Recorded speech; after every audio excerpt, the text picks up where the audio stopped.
हाय। आज का मेरा टॉपिक है आर्टिकल 4 कॉन्स्टिट्यूशन ऐसे एक्सप्लेनेशन।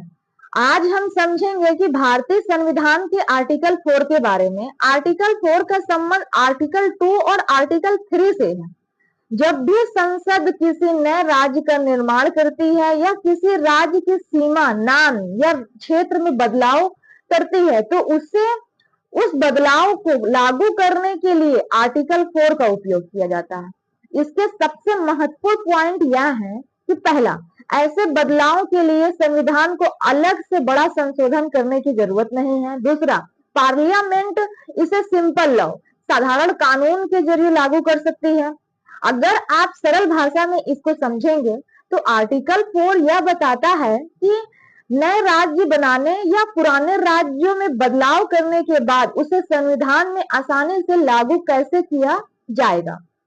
संविधान को फ्लेक्सिबल बनाना ही भारत की सबसे बड़ी ताकत है। हाय। आज का मेरा टॉपिक है आर्टिकल 4 कॉन्स्टिट्यूशन ऐसे एक्सप्लेनेशन। आज हम समझेंगे कि भारतीय संविधान के आर्टिकल 4 के बारे में। आर्टिकल 4 का संबंध आर्टिकल 2 और आर्टिकल 3 से है। जब भी संसद किसी नए राज्य का निर्माण करती है या किसी राज्य की सीमा, नाम या क्षेत्र में बदलाव करती है तो उससे उस बदलाव को लागू करने के लिए आर्टिकल 4 का उपयोग किया जाता है।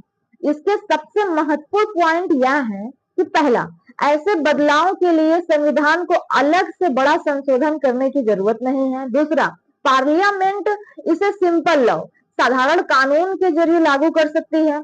अगर आप सरल भाषा में इसको समझेंगे तो आर्टिकल 4 यह बताता है कि नए राज्य बनाने या पुराने राज्यों में बदलाव करने के बाद उसे संविधान में आसानी से लागू कैसे किया जाएगा।